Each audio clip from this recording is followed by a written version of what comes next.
세계에서 가장 행복 지수가 높은 나라를 꼽으면 항상 1, 2위를 다투는 나라들이 있습니다. 방글라데시하고 부탄입니다. 그리고 그 다음이 덴마크입니다. 덴마크의 행복 지수가 높은 것은 이해하기가 쉬운데, 부탄과 방글라데시의 경우는 좀 언뜻 이해하기가 힘들어요. 왜냐하면 두 나라 모두 우리보다 훨씬 못 사는 후진국이기 때문입니다. 특히 방글라데시는 문맹률이 거의 절반에 가깝고 매년 홍수로 국토의 상당 부분이 물에 잠기는 나라예요. 그럼에도 행복 지수는 우리보다 훨씬 높습니다. 그러니까 우리보다 훨씬 행복감을 느끼면서 산다는 말이죠. 그래서 책을 쓰는 분들은 이런 사실을 예로 들면서, 자 봐라, 행복은 현실이 어떠하냐에 달린 게 아니다. 객관적 상황이 어떠하냐에 달린 게 아니다. 행복은 마음에 달린 거다. 행복은 마음먹기에 달렸다. 종종 강조합니다. 글쎄요, 전혀 틀린 말은 아닐 겁니다. 똑같이 비가 오는 것을 보면서도 땅이 질퍽거릴 것이라고 투덜대는 사람보다야 먼지가 가라앉을 것이니 잘 됐다라고 긍정적으로 여기는 사람이 더 행복할 것임은 분명하고, 똑같은 벌을 보면서도 저건 사람을 쏘는 그런 곤충이다, 기분 나빠하는 사람보다 인간에게 꿀을 만들어주는 좋은 곤충이다, 이렇게 긍정적으로 여기는 사람이 훨씬 더 행복할 가능성이 크겠죠. 현실을 부정적이고 비관적으로 받아들이는 사람보다야 긍정적으로 여기는 사람이 아무래도 더 행복하지 않겠습니까? 자, 그런데 정말 행복이 현실과 상관없는 것일까요? 현실이 어떠하건 행복이란 정말 내 마음에, 내 마음먹기에 달린 것일까요? 여러분, 방글라데시와 부탄 사람들이 우리보다 더 행복감을 느낀다 그래서 그 사람들이 정말 행복한 사람들일까요? 그런 식으로 따지면 여러분, 북한이 우리보다 훨씬 행복 지수가 높다는 거 아세요? 요즘 통계는 잘 모르겠고 면전년 통계에 의하면 우리보다 행복 지수가 상당히 높아요. 그러니까 우리보다 더 행복감을 느낀다는 말인데, 그렇다 그래서 여러분 가운데 북한에 가서 살고 싶은 사람이 있으면 한번 손 들어보세요. 아무도 없을 겁니다. 심지어 북한을 찬양하는 사람들도 진짜 거기서 평생 살고 싶지는 않을 거예요. 만약 북한 사람들이나 방글라데시, 부탄 사람들이 자기들보다 훨씬 발전되고 자유가 있는, 문명이 발달된 그러한 선진국에서 한 10년 정도 산 다음에 그 다음에 다시 자기 나라로 돌아가서 살게 된다면 어떨까요? 그래서 정말 자기들만의 세상, 자기들만의 생각에서 깨어나게 된 다음에 다시 자기들 나라에서 계속 산다. 그러면 어떨 것 같아요? 그래도 여전히 행복지수가 높게 나올까요? 아닐걸요? 아마 밑으로 뚝 떨어지게 될걸요? 자, 그렇다면 지금 이 사람들의 행복지수가 높은 것은 정말 행복해서라기보다는 외부 세계를 잘 모르고 자기들만의 세상, 자기들만의 생각에 갇힌 일종의 착각이라고 보아야 되겠죠.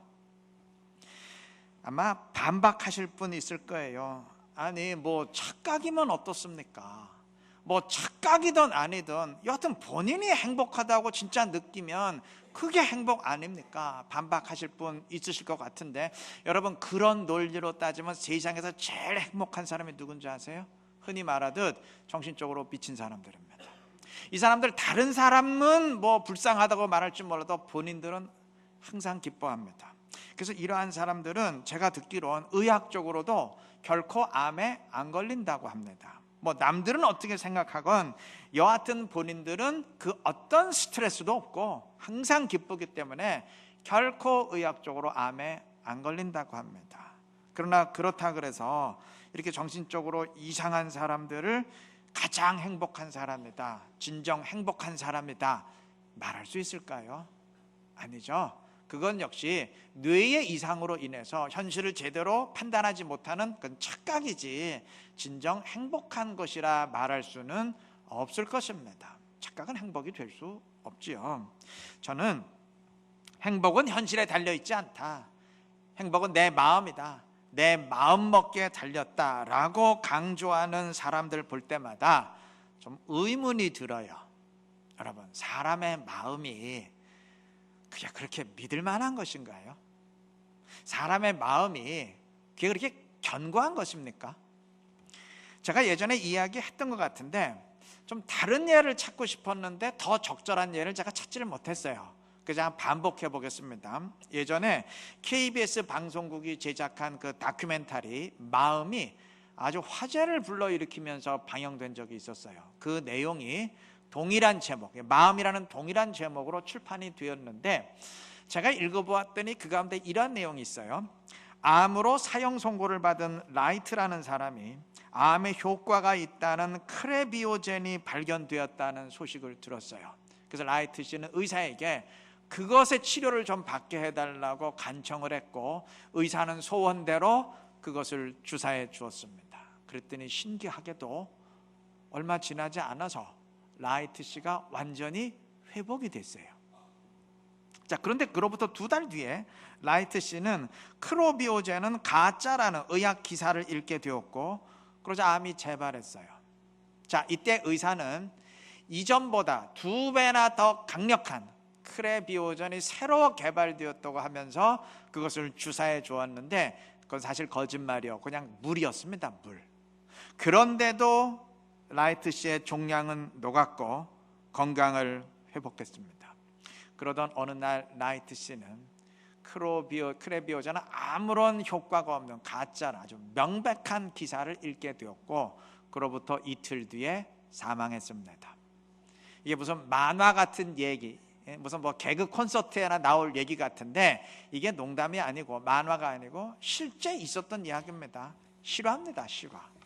여러분, 이 실화는 2가지 사실을 암시해요. 첫째, 비록 착각이라 할지라도 마음의 변화는 경우에 따라서 암을 완전히 녹여버릴 정도로 힘이 있습니다. 그러니까 인간의 마음 먹기가 경우에 따라서 정말 어마어마한 위력이 있어요. 그러니까 세상이 마음 먹기를 강조하는 거 절대 저는 일리가 있다고 생각합니다. 전혀 부정적인 것은 아니에요. 전혀 거짓말은 아니에요. 정말 위력이 있어요. 그런데 문제는 또 한편으로 그러한 마음의 힘은 토대가 불안해요. 모래 위의 집처럼 토대가 불안해요. 그냥 한순간에라도 일시에 무너져 내릴 수 있습니다. 만약 우리의 행복이 이러한 마음에 기초하고 있다면, 그리고 성경이 기쁨과 행복을 말할 때 이러한 마음먹기에 의한 변화를 말하고 있다면 생각해 보세요. 그럼 우리의 신앙이 이게 얼마나 불안하겠습니까? 이게 한순간에 무너져 내릴 수 있으니 이게 얼마나 불안하겠어요. 여러분, 사람의 마음은 아침 저녁으로 달라집니다. 그렇지 않을까요? 우리 흔히 말하듯이 사람 마음 화장실 갈 때 다르고 나올 때 다르다 그러잖아요. 그러니까 우리의 행복이 이러한 조변 섞게 하는 마음에 달려 있다면 이거 어느 장단에 춤을 추겠어요. 막 이랬다 저랬다. 그렇지 않을까요? 오늘 행복했다가 내일 절망했다 왔다 갔다 하지 않을까요? 여러분, 물론 마음 먹기를 제가 부정하는 것은 아니에요. 내가 마음을 어떻게 먹느냐 하는 것이 나름 중요할 수 있고, 그래서 분명 성경도 마음을 새롭게 하라, 마음을 다스리라 우리에게 명령하고 있어요. 그런데 그거는 그냥 마음만 제대로 먹으면 된다, 그런 의미가 절대 아닙니다. 성경이 마음을 지키라, 마음을 새롭게 하라 이런 식으로 마음 먹기를 강조한다면 그것은 영적인 현실을 분명히 깨달음으로써 그 현실로 인해서 마음을 새롭게 하라는 얘기지, 현실과 상관없이 마음만 바꾸면 된다, 현실이 어떠하건 네 마음에 달려, 절대 그런 의미는 아닙니다. 오늘 본문은 주 안에서 항상 기뻐하라는 명령으로 시작합니다. 빌립보서에서 바울 사도가 거듭 강조하는 것이 기뻐하라는 명령이에요. 이건 바꾸어 말하면 그만큼 빌립보 교회 성도들이 기뻐하기 힘든 상황 가운데 힘이 빠져 있다는 반증입니다. 그럴 만도 합니다. 지금 빌립보 교회는 외부적으로는 신앙으로 인한 핍박이 있었고, 또 내부적으로는 야 너희 이방 빌립보 사람들은 구원받을 수 없다, 율법 지켜서 유대인이 되어야 구원받는다, 뭐 이렇게 선동하는 유대인들로 인해서 아주 혼란에 빠져 있었고, 게다가 여성 지도자들로 인한 그 내분의 기미까지 있었으니까 진짜 뭐 신앙으로 인한 행복은 고사하고, 야 내가 정말 이러고도 예수를 믿어야 되나 원망하고 좌절하기 굉장히 쉬운 상황 가운데 있었어요. 이런 가운데 바울 사도는 명령합니다. 8절입니다. 끝으로 형제들아, 무엇에든지 참되며 무엇에든지 경건하며 무엇에든지 오르며 등등, 중간 다 생략하고요, 마지막에 이것들을 생각하라. 여러분, 이 8절 9절은 좀 번역이 잘못됐어요. 이걸 원어로 좀 직역을 하면 참되며 경건하며 오르며 정결하며 등등은 전부 마지막 부분에 생각하라에 걸리는 내용이에요. 그러니까 다시 말하면 무엇에든지 참된 것을 생각하고 옳은 것을 생각하고 정결한 것을 생각하고 등등, 이렇게 생각을 지키라, 마음을 지키라, 그러한 의미입니다. 자, 얼핏 듣기에 그렇게 마음을 지키고 생각을 새롭게 함으로 기뻐하라는 말이구나, 마음 먹기에 달렸다는 말이구나 생각하기 쉽지만 그게 아닙니다. 5절 마지막 부분은 그렇게 마음을 새롭게 할 수 있는 이유를 선포합니다. 주께서 가까우시니라. 제가 2주인가 3주 전에 이 똑같은 본문으로 설교를 하면서 주께서 가까우시니라의 의미를 이미 말씀을 드렸어요. 이 말은 첫째, 시간적으로 주님이 마지막 날 다시 오시는 그 재림의 시간이 가까웠다는 말이면서 동시에 주님이 나에게 가까이 공간적으로 다가와 계시다는 말입니다. 즉, 주님 다시 오시는 날에 나에게 주어질 영원한 하나님 나라가 지금 준비되어 있어요. 나에게 영원한 하나님 나라가 준비되어 있어요. 그리고 이 땅의 삶에서도 주님이 나에게 가까이 다가와 주시고 나와 함께해 주십니다. 그 현실을 분명히 깨달으라는 말이에요. 그래서 그 현실로 인해서 마음을 새롭게 하고 기쁨 가운데 살아가라. 그 현실로 인해서 행복을 누리라는 명령이지, 현실과 상관없이 마음만 바꾸면 된다, 그 얘기가 절대 아니에요.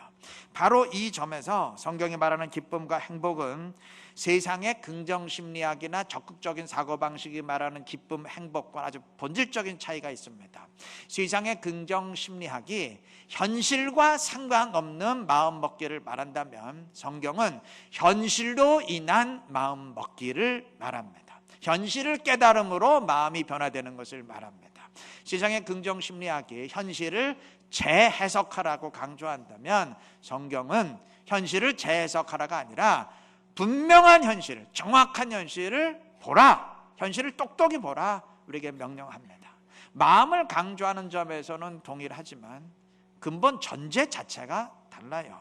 여러분, 믿는 사람이건 안 믿는 사람이건 마찬가지예요. 사람은 현실과 상관없이 행복할 수 있을 만큼의 그러한 절대적인 존재가 못 됩니다. 사람에게 그건 불가능해요. 반박하시겠죠. 목사님, 힘든 현실 가운데에서도 행복하게 사는 사람들이 얼마나 많습니까? 그런 사람들 많은데 그럼 현실이 힘들면 전혀 행복할 수 없다는 얘기인가요? 어떻게 그렇게 실망스러운 말씀하시나요? 반박할 수 있어요. 맞아요. 그런 사람 많아요. 그런데 그런 사람들이 행복한 이유도요, 우리가 몰라서 그렇지 사실은 현실 때문에, 현실이 행복하기에 행복하게 사는 겁니다. 지금 무슨 말인가 하실 텐데, 여러분, 헬렌 켈러라는 사람 들어보셨죠? 제가 예를 들게요. 이 사람을. 이 헬렌 켈러, 이 사람은 어릴 때부터 보지도 못하고 듣지도 못하고 말하지도 못하는 삼중의 장애를 지녔던 사람이에요. 장애가 하나만 있어도 힘든데 이 사람은 3가지 장애를 동시에 가지고 있었으니까 정말 세상의 관점으로 보면 행복은 고사하고 이거 좌절하고 원망할 수밖에 없는 사람이죠. 그런데도 헬렌 켈러가 했던 아주 유명한 고백이 있습니다. 이 고백 때문에 행복에 관한 책을 쓰는 사람들이 웬만하면 이 사람 언급하는 것 같은데, 그 유명한 고백 뭔지 아세요? 내 생에 단 하루도 행복하지 않은 날은 없었다. 그러니까 단 하루도 빠짐없이 매일매일이 행복한 날이었다는 말이죠. 그래서 이 사실에 빗대서 사람들은, 자 봐라, 행복은 현실에 달린 것이 아니지 않느냐, 이 사람보다 더 불우한 현실 산 사람 있으면 나와보라 그래라. 그런데 이런데도 하루도 빠짐없이 행복한 날을 살았지 않느냐. 그러니까 현실이 어떠하건 내 마음에 달린 거다, 얼마든지 행복할 수 있다, 강조합니다. 제 생각은 달라요. 엄밀히 말하면 헬렌 켈러는 불우한 현실 속에서도 행복했던 사람이 아니에요.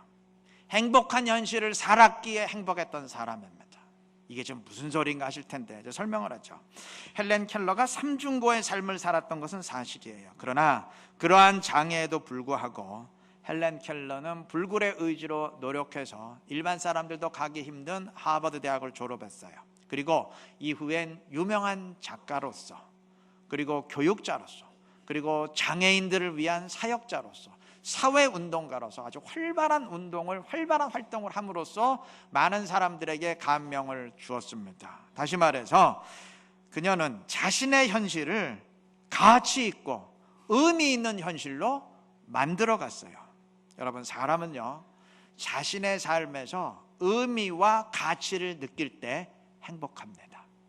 즉 헬렌 켈러는 남들이 볼 땐 불쌍한 현실을 사는 것처럼 보였어도 실제로는 가치 있고 의미 있는 행복한 현실을 살았어요.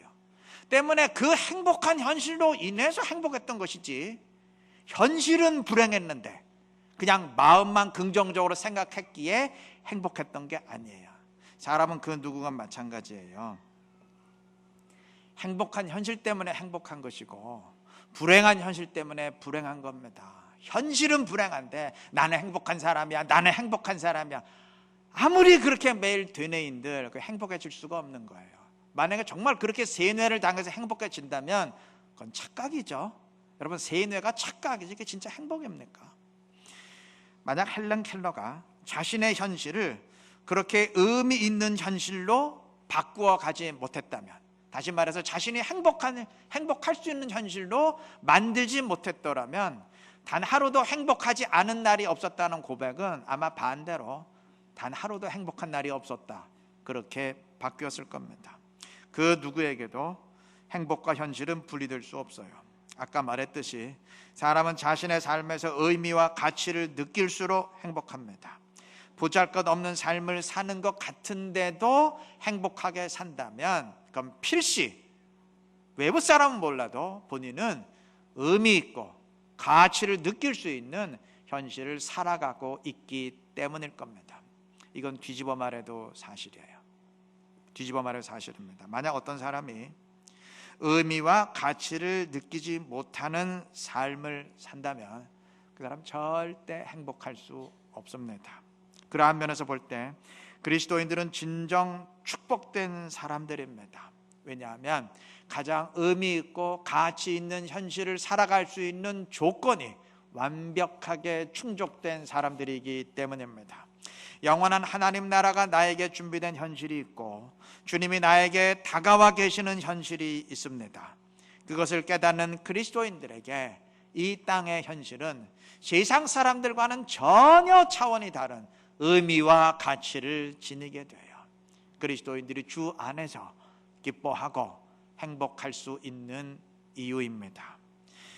세상에는 이 행복에 관한 책들이 참 차고 넘칩니다. 제가 오늘 설교를 준비하면서 행복에 관한 내용이니까 예전에 몇 권 읽긴 했지만 좀 정확하게 인용을 하려고 행복에 관한 책들을 좀 읽어볼 심사에 검색을 해봐서 인터넷 서점을 그랬더니 포기했어요. 최근 행복에 관한 책이 몇 권인 줄 아세요? 난 한 수십 권 되는 줄 알았어. 그랬더니 한 서점에서만, 인터넷 알라딘 서점에서만, 놀라지 마세요, 12,082권 그냥 내려놨습니다. 12,082권 어떻게 읽겠어요? 여러분, 그만큼 행복에 관한 책들이 많다는 것은 그건 달리 말하면 그만큼 사람들이 행복을 원한다는 말이고, 그리고 그럼에도 불구하고 행복하지 못하다는 반증이에요. 만약에 사람들이 다 행복을 느낀다면요, 행복에 관한 책이 그렇게 나올 리가 없어요. 나올 리가 없어요. 그만큼 많다는 거는 그만큼 사람들이 행복을 원한다는 말 아니겠습니까? 사람은 다 행복하기를 원합니다. 그런데 그리스도인에겐 이미 행복할 수 있는 현실이 주어졌습니다. 세상이 말하는 행복과는 차원이 다른 현실이 주어졌어요. 그 현실을 깨달으시기를 바랍니다. 그런데 여러분이 지금 입으로 아멘을 하셨지만 이게 자동적으로 깨달을 수 있는 게 아니에요. 전제 조건이 있습니다. 여러분, 그 현실은 내가 눈으로 보고 피부로 느낄 수 있는 그런 현실이 아니기 때문에 이거는 영적으로만 분별이 가능합니다. 그래서 본문 6절은 기도와 간구로 하나님께 아뢰라 명령합니다. 기도하란 얘기죠. 기도, 간구, 하나님께 아뢰는 거 다 기도의 다른 말이죠. 기도하라 우리에게 명령합니다. 가까이 다가와 계신 주님께 기도하고 간구할 때 그 주님은 나에게 찾아오시고 나를 어루만지십니다. 내가 직접 느낄 수 있고 체험할 수 있어요. 다시 말해서 그 현실을 내가 직접 체험할 수 있어요. 그러면 그 현실을 깨닫게 되지 않겠습니까? 그렇게 하시기를 바라요. 주님께 간구하시기를 바라요. 그래서 주님을 체험하고 주님과 함께하는 현실을 직접 누리시기를 바랍니다. 그래서 영적인 기쁨과 행복을 누리면서 의미 있고 가치 있는 행복한 삶을 살아갈 수 있는 지혜롭고 신실한 행복한 우리 이루는 게 모든 성도님들 되시기를 바랍니다. 말씀 맺겠습니다. 오늘 그리스도인의 행복은 현실에 근거한 것이다. 얄팍하게 마음을 바꾼다고 되는 게 아니고 현실을 분명히 보면 된다 라고 말씀을 드렸어요. 세상이 현실을 얘기하지 못하고 마음먹게 달렸다 강조하는 이유를 제가 알 것 같아요. 왜냐하면 세상 사람들에겐 우리가 지닌 현실이 없거든요. 그러니 행복은 현실에 달렸다 하는 순간 그 사람들은 절망할 수밖에 없어요. 그 책 안 팔려요. 왜? 희망이 안 되거든요. 근데 마음이라는 건 내가 통제할 수 있잖아요. 행복은 당신 손에 달렸다. 내 마음 내가 통제할 수 있으니까. 이래야 책이 팔리지 않겠어요? 그러니까 현실이 아니라 마음에 달렸다 강조하는 제 이유는 제가 짐작이 돼요. 근데 우리는 다르죠. 우리에게는 영적인 현실이 있기 때문에, 행복할 수 있는 현실이 있기 때문에 마음껏 얘기해도 됩니다. 현실에 달렸어요. 현실 깨달으면 됩니다. 제가 오늘 그 말씀 드리는데 한번 물어보십시다. 여러분 행복하신가요? 다시 한번 물을게요. 행복하신가요? 세뇌가 잘 되셔서 목사가 두 번째 물으면 아멘 해야 된다는 것 알고 지금 아멘 하신 것 같아요. 여러분 이건 훈련으로 되는 일이 아니에요. 믿는 사람들은, 예수 믿는 사람들은 주께서 가까우시다는 현실을 다 믿고 압니다. 근데 예수 믿는 사람들이라고 다 행복하게 살던가요? 입으로 아멘 하는 거 말고 정말 그렇던가요? 아니 다른 사람은 몰라도 나 자신은 알 거 아니에요. 어떠신가요? 아마 답변에 자신이 없으신 분들이 많을 겁니다. 이거 왜 그럴까요? 주께서 가까운 현실을 우리가 모르기 때문인가요? 믿기는 믿는데 좀 어렴풋이 믿기 때문인가요? 확신이 없기 때문인가요? 아니에요. 여러분 확신을 지닌 사람도 정말 영원한 하나님 나라를 100% 믿고 주님이 나에게 가까이 계신 것을, 주님이 내가 원하면 함께 해준다는 것을 100% 믿는 사람도 얼마든지 행복하지 못한 절망의 삶을 살아갈 수 있습니다. 성경이 증언해요. 여러분 성경을 보면 하나님께 자신 아주 죽여달라고 말하면서 인생을 포기하기를 원하는 이 절망감을 호소하는 사람이 몇 사람 있어요. 그 중에 한 사람이 요나 선지자입니다. 근데 이 죽여달라는 말이 다시스로 도망치다가 하나님한테 붙잡혀가지고 비참한 상황 가운데 아이고 내 인생 끝났다 이런 죄책감에서 난 인생 그만 살겠습니다 죽여주세요 그 얘기한 게 아니에요. 그 반대로 그가 물고기 뱃속에서 나온 뒤 니누에로 가서 그곳의 사람 20만 명을 회개시키는 정말 전무후무한 하나님의 역사를 체험한 뒤에 그때 인생을 포기하고 싶어서 절망감을 토로했어요. 엘리야도 마찬가지입니다. 엘리야도 죽기를 원했어요. 근데 언제 그랬느냐? 갈멜산에서 바알과 아세라 선지자 850명과 대결해서 승리한 뒤에, 패배한 뒤에가 아니라 승리한 뒤에, 그래서 하늘에서 정말 불이 떨어지는 그 하나님의 역사와 은혜를 체험한 뒤에 인생을 포기하면서 절망감에 휩싸였어요. 여러분 이 사람들 모두 하나님의 은혜와 능력을 분명히 체험한 사람들이에요. 그 누구보다도 크게 체험한 사람들입니다.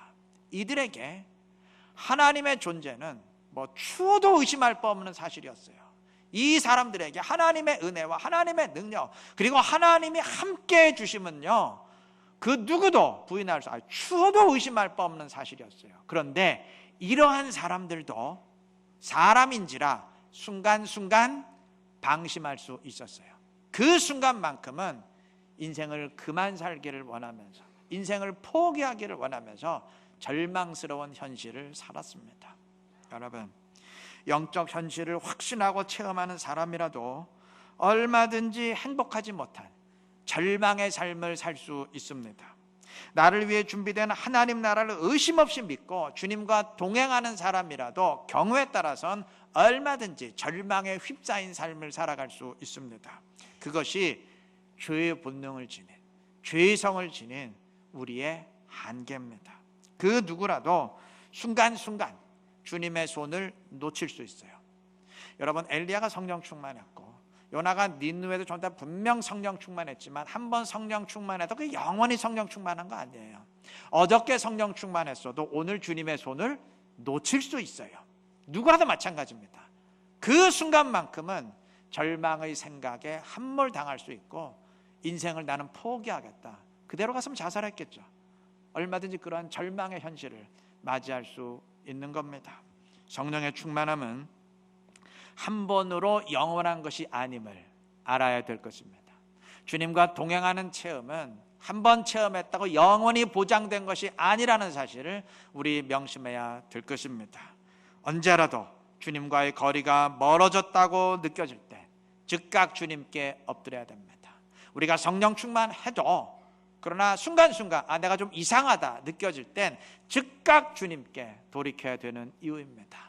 마지막 하나님 나라에서 구원의 완성을 이루기 전까지 이 땅을 사는 동안은 이건 어쩔 수 없는 현실입니다. 명심하시기를 바라요. 이 사실 꼭 기억하시고 부단히 주님을 찾고 붙드시기를 바랍니다. 그래서 주님의 영으로 언제나 충만하시기를 바랍니다. 그래서 언제나 주님과 함께하면서 주님 안에서 진정한 평안과 행복을 누려갈 수 있는 지혜롭고 복된 우리 모두가 되시기를 그리스도의 이름으로 축원합니다.